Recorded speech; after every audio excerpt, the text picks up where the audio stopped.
Meow. Welcome to Random Movie Reviews. I'm Nathan, and today I'll be talking about Batman Returns.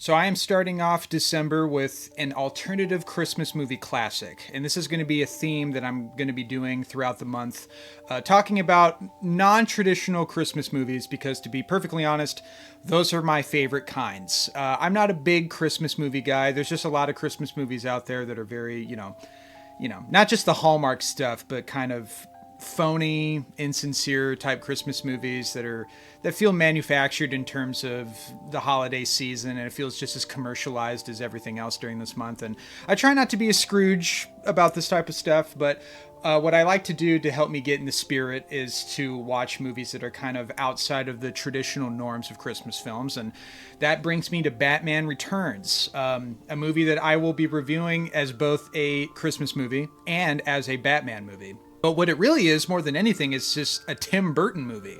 I did a review of the first Batman movie that Tim Burton did, the '89 Batman, for its anniversary. And it's a movie that I have just so much nostalgia for. And those two Tim Burton movies were my favorite Batman movies for a long time when I was growing up. And then the Christopher Nolan movies came in, and then my mind got blown all over again. And I'm just a big Batman fan in general. It goes beyond the movies. I love the animated series. I love the comic books. And I really love those Arkham games. So the Batman as a character as a whole, I absolutely love. And when it comes to Batman Returns specifically, I think the legacy behind this movie is quite interesting, because out of all the Batman movies, at least in terms of live action Batman films, I would say that this one is the cult classic of all the Batman movies. It's certainly the one that has the strongest cult following, because when the film came out initially, it didn't get the best reviews. In fact, there was some controversy surrounding the movie due to it being too violent for kids, but it was marketed to kids because of a McDonald's Happy Meal campaign. Batman, there's something going on at McDonald's. Better check it out. And a McDonald's promotion is clearly aimed at kids. Buy a Happy Meal, get a Bat toy, even if you're too young to actually see the movie. Some parents are exasperated. I think it's not appropriate at all that they're doing this kind of tie-in for the kids. And when she drives by the movie, she says she wants to go see the movie, and when I tell her she can't see it, she bursts out into tears. Which is kind of ridiculous to think about in retrospect, because A, this movie wasn't that much different in comparison to the first Batman movie, just in terms of tone. Like, there's that one scene where the Penguin bites that guy's nose and it's gushing blood, and that scene's like, oh, okay, that's kind of overtly violent. But as far as everything else in this movie goes, tonally speaking, it's not that much darker than the first Batman movie. I mean, there's some little differences here and there in terms of the tone, but it's pretty much in the same vein. So I think the controversy behind this movie was kind of stupid, especially when you look into like all the other movies that marketed to kids that were R-rated. Look at the Alien movies that had toys marketing to kids. RoboCop, that's certainly not a child-friendly movie at all. That had toys marketed to kids. So the whole controversy behind this movie at the time is, in retrospect, is quite dumb. And Batman has always been an edgier character, and he's always kind of towed the line between being kid-friendly and being more adult. There are different versions of Batman that lean more towards the kid-friendly stuff, and then there's the more adult-oriented stuff. And Batman Returns leans a little bit more into the adult stuff, but it still has plenty of charm, plenty of camp, plenty of outlandish, fun Batman stuff to enjoy. And it's a movie that I look forward to watching every year, because it's a Christmas movie, so I have an excuse to watch it during this month. And it's a movie that every time I've revisited it, I've just come to appreciate it more and more. As a Batman movie, Batman Returns is undeniably not a great representation of the Batman character and his universe. And what I mean by that is that this movie is not that accurate in terms of how it adapts the Batman universe. Penguin has never been a half man, half penguin hybrid creature who lives in the sewers. Matt Reeves' take on the Penguin, as we know from the most recent show on HBO Max, that's a much more accurate version of the Penguin, where he's basically a gangster, and the Penguin is just a nickname. It's not actually like, he's not a weird creature with penguin-like, body parts or whatever. He doesn't have flipper hands. So that's in that respect, that's not very accurate. And of course, the Tim Burton universe in general, because it was the first true cinematic take on Batman, there were a lot of creative liberties taken in both the first movie and Batman Returns. And so I love these movies almost outside of the Batman universe. And what I mean by that is that I kind of separate the two. I view the Tim Burton Batman movies on their own, and I try not to compare it to the other stuff in the Batman universe, whether it's other movies or comic books or games. I view it as its own thing. And the same goes for Batman Returns. Now, the first Batman that Burton did in '89, that was, more of a Batman movie, in that Batman was the centerpiece. He was the focal point of the film. Him and the rivalry he had with the Joker was the driving force behind the film. And Batman Returns, he takes more of a backseat. This is more the Penguin story and more the Catwoman's movie, in my opinion. I mean, that's one of the reasons I absolutely love this movie. And we'll get into Michelle Pfeiffer here in a minute. But the best way to view Batman Returns, in my opinion, is view it more as a Tim Burton movie than an outright Batman movie. This movie is about outsiders and people who are isolated and feel different and strange in comparison to the rest of the world. This is what Tim Burton does. He gives us characters, including Batman himself, who all have this private pain that they then work out publicly. Which is a very common theme in pretty much all of Tim Burton's movies. I mean, obviously, Edward Scissorhands comes to mind. My all-time favorite Tim Burton movie, Ed Wood, is all about, outsiders and how they, try to express themselves in the real world. And so that translates to Batman Returns. It's the same idea where we have these three characters. We have Batman, we have Catwoman, and we have Penguin.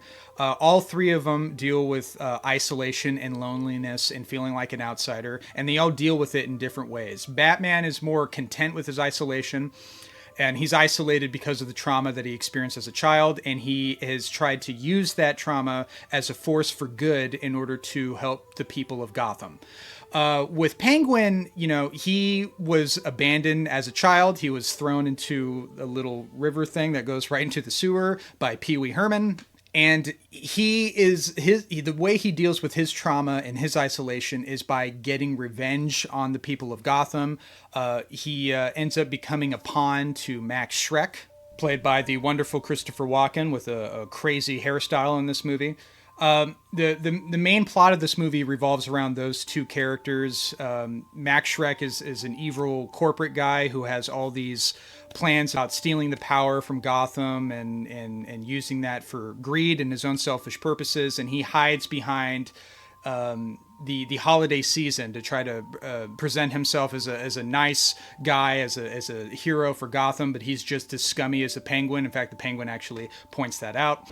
You're a well-respected monster, and I am, to date, not. Frankly, I feel that's a bum rap. So he ends up using the Penguin as a puppet, more or less, in order to get more power. He tries to convince the people of Gotham that Cobblepot is an underdog and we should vote for him for mayor. And so that's kind of the driving force in terms of the narrative behind the movie. And then we have the Catwoman character, played amazingly by Michelle Pfeiffer. This still stands as easily my favorite Catwoman performance ever.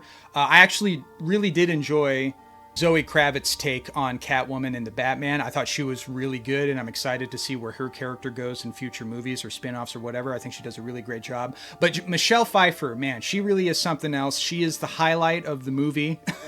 Every scene she's in, she completely steals. Similar to that of how the Penguin is presented in this movie, the backstory of Selina Kyle, not very comic book accurate at all, but it works for this movie. She's the assistant to Max Schreck. She finds out about the shady stuff that he's doing.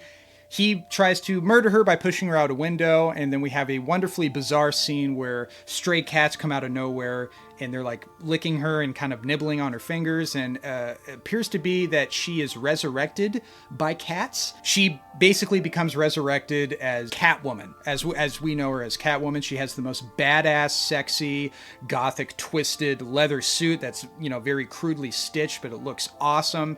And in terms of how Michelle Pfeiffer represents Catwoman, that is very accurate to the character. Her backstory may not be accurate. There may be some details here and there that aren't that accurate to the character, but her sex appeal, her kind of snarky, sassy attitude. I just love a big, strong man who's not afraid to show it with someone half his size. Be gentle, it's my first time. Her morally flawed aspects to her character are portrayed perfectly by Michelle Pfeiffer. She is so awesome in this movie, and it really is a shame that we didn't get any sort of spin-off with her reprising her role as Catwoman. That was a really, really big missed opportunity. So yeah, so most of this movie revolves around these three isolated characters, and then Batman and Catwoman and Bruce Wayne and Selina Kyle end up having a bit of a romance. And that goes into another big theme in this movie, specifically with those two characters, is the theme of duality. You know, having a completely separate persona that most people don't know about, and then the public persona that isn't a true reflection of who they are. And there's a brilliant scene where later in the movie, they go to a Christmas party, very fancy, almost eyes wide shut, kind of weird, upscale type of party, where a masquerade, everybody's wearing masks. And both Batman and Selina Kyle, they show up not wearing masks, but of course, wink, wink, they kind of are wearing their masks, because who they really are is them in their costumes. But when they're outside of their costumes, that's the persona they have to portray to everybody else. And that is a wonderful scene. And it's interesting. The last review I did was on the movie Love Actually. I talked about how much I hate that stupid fucking movie, and I think that the romance is totally phony and insincere and awful and just bullshit. Well, the romance in Batman Returns is 1,000 times better than any of the romantic stories in Love Actually, because both of these characters, their relationship feels genuinely sincere in terms of the passion and the romance that they feel towards each other, but also the flawed aspects of their relationship. It's a relationship that's doomed to fail because of their secret identities and their separate lives, but they are essentially the same person. This is something that Bruce points out later towards at the very end of the movie. We're the same. We're the same. Split right down the center.